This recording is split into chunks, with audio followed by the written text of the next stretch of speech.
लोग, उम्मीद करता हूँ कि कोरोना पेंडेमिक में आप लोग स्वस्थ होंगे, अपने परिवार के साथ अपने घर में सुरक्षित होंगे। और वीडियो स्टार्ट करने से पहले मैं आपसे आग्रह करूंगा कि मेरे चैनल को सब्सक्राइब कीजिए अगर अभी तक आपने सब्सक्राइब नहीं किया तो, और अच्छा लगता है मेरा वीडियो तो अपने दोस्तों के साथ शेयर कीजिए ताकि उनको भी कुछ, मेरे जो भी अनुभव है उससे उनको भी कुछ लाभ मिले और वो भी अपने दोस्तों के साथ शेयर कर सकें। और लाइक करें, कमेंट करें। तो चलिए वीडियो शुरू करते हैं। जैसा कि बहुत पुरानी बात है कि एक गांव में एक पंडित जी रहते थे और उस गांव में उनका बहुत इज्जत था। लोग बहुत आदर भाव से उनको देखते थे, जहाँ जाते लोग बहुत ही आदर करते थे उनकी। किसी के घर में कोई फंक्शन हो या कोई इवेंट हो रहा हो या किसी तरह का भी, अगर उनके घर में कोई ऐसा मनाया जा रहा हो खुशियाँ, तो उसमें पंडित जी को बुलाया जाता था, उनका आशीर्वाद लिया जाता था। ये गांव का प्रचलन था और सब लोग समझते थे कि वो पंडित जी का अगर उनके घर में चरण पड़ेगा तो शुभ चीज़ होगा और ये वो लोग जरूरी मानते थे। तो जो भी गांव में ऐसे लोग थे तो उनको जरूर बुलाते थे अपने घर में। एक बार ऐसे ही एक सेठ के यहाँ पे जो एक व्यापारी थे, उनके घर में एक फंक्शन था। तो जैसा कि गांव के लोग करते थे, उनका एक रिवाज था, उन्होंने पंडित जी को न्योता भेजा और जाके बुला के आए कि मतलब मेरे यहाँ फलाने दिन को घर में ऐसा फंक्शन है तो आप ज़रूर आइए। तो पंडित जी बोले कि देखिए मैं तो नहीं आ पाऊँगा क्योंकि उस दिन मेरा फास्ट है, उपवास है मेरा। और तो बोले ये नहीं, आपको तो आपका चरण चाहिए। कह रहा कि नहीं, जरा मुश्किल में हूँ और नहीं आ पाऊँगा, लेकिन मेरा आशीर्वाद मेरे शिष्य हैं जो जो मेरे यहाँ पे, वो भी मेरे साथ पूजा अर्चना करते रहते हैं और मेरे सानिध्य में रहते हैं, तो मैं अपने शिष्यों को भेजूँगा। कह रहे ठीक है, जिस तरह जैसा आप उचित समझे। हाँ, आपके तरफ से हमारे चरण आपके घर में पड़ जाए, मेरे फंक्शन में आप अगर आपकी तरफ से आना हो जाएगा तो हम समझेंगे कि हमारा फंक्शन जो है वो सही हो जाएगा, सफल हो जाएगा और मतलब आपका आशीर्वाद हमें मिल गया। तो बोले कि ठीक है। उसके बाद जो सेठ जी जो व्यापारी थे वो चले गए। जब फंक्शन का दिन था तो उन्होंने अपने दो शिष्यों को बुलाया, बोले कि एक काम करो, तुम दोनों आदमी ना फलाने आदमी के यहाँ चले जाओ और ऐसा करना कि वो प्रसन्न हो जाए तुम्हारे व्यवहार से, और कोई तरह की जो भी अगर आप आशीर्वाद देना चाहते हो और जो भी उनके फंक्शन में तुम्हारा सहयोग हुआ वो कर देना, जिससे कि उनको ये ना एहसास हो कि मैं वो फंक्शन में नहीं आया तो तुम लोग मेरी तरफ से जा रहे हो, तो इस बात का ध्यान रखना। अब पंडित जी के दोनों शिष्य फंक्शन में गए। जब वो लोग फंक्शन के बाद वापस लौटे तो जो पंडित जी थे वो घर के बाहर ही खड़े थे। देखे कि अरे एक तो बड़ा प्रसन्न था, दूसरा बड़ा दुखी था। तो पंडित जी ने बोला अरे क्या हो गया, तो बड़ा दुखी है। क्योंकि जाहिर सी बात है, हम जो पहले प्रसन्न होता है ना, हमारा नेचर होता है, पहले जो प्रसन्न होता है उसके आनंद का कारण नहीं पूछते, पहले जो दुखी होता है उसका दुख को हल्का करने के लिए हम पूछते हैं।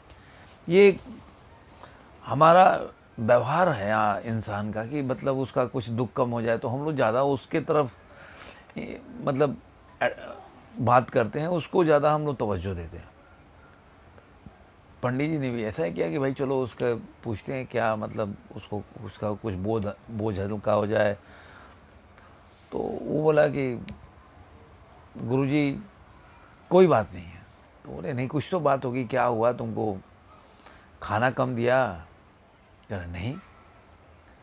कि क्योंकि वो खुश है, दूसरा वाला खुश है, आप दुखी हो, तो इसलिए मैं पूछ रहा हूँ कि ऐसा तो नहीं कि आपको खाना कम दिया, उनको ज़्यादा दे दिया। कह रहा नहीं नहीं, मैं दोनों को समान दिया। कोई आदर सत्कार में कोई कमी करा नहीं, मैं कोई ऐसा भाषा तो प्रयोग नहीं किया जिससे कि तुम दुखी हो गए। करेंगे नहीं नहीं, एकदम दोनों आदमी के साथ कोई ऐसा दुर्व्यवहार नहीं किया उन्होंने, बहुत इज्जत किया उन्होंने हमारा। तो पंडित जी बोले जी अरे लेकिन बात क्या, तुम मतलब ये दुख बहुत प्रसन्न आ रहा है, तुम दुखी नज़र आ रहे हो। कह रहे कि हमने सोचा था पंडित जी आप माफ़ कीजिएगा, मतलब जब मैं यहाँ से गया देखा कि इतना बड़ा व्यापारी है, इतना बड़ा सेठ है, तो जब वहाँ पे पहुँचने वाला था तो हमारे मन में एक इच्छा जागृत हो गई, लोभ सा आ गया कि सेठ है तो मतलब काफ़ी पैसे देगा। हमने उम्मीद लगा दिया कि 100 जो है स्वर्ण मुद्राएं वगैरह देगा हमें, लेकिन उन्होंने तो दिया नहीं हमें, तो 10 स्वर्ण मुद्राएं दिया बस। तो इसलिए मेरे को दुखी हुआ कि भाई इतना बड़ा सेठ और 100 का आस लगाया था, 10 ही दिया मेरे को। तो क्या गया, इनको ज़्यादा दिया क्या फिर? करा नहीं, इनको भी इतना ही दिया। तो फिर बोला, पंडित जी पूछे भाई अगर तुमको भी 10 मिला उनको भी 10 मिला तो तुम क्यों, वो तो चलो 10 मिलने की वजह से दुखी है, तुम क्यों खुश हो? कह रहा जब मैं तो देखा तो मैंने सोचा कि सेठ तो ऐसे ही, व्यापारी तो बहुत कंजूस होते हैं, तो पता नहीं ये तो 5 मुद्रा भी दे देगा तो ज़्यादा होगा। इस तरह मैं सोचने लगा कि अरे तो बड़ा कंजूस लग रहा है और हाव भाव से ऐसा लग रहा है, पता नहीं, मेरे को 5 का ही आशा था लेकिन उसने 10 दिया तो मेरे खुशी हो गया।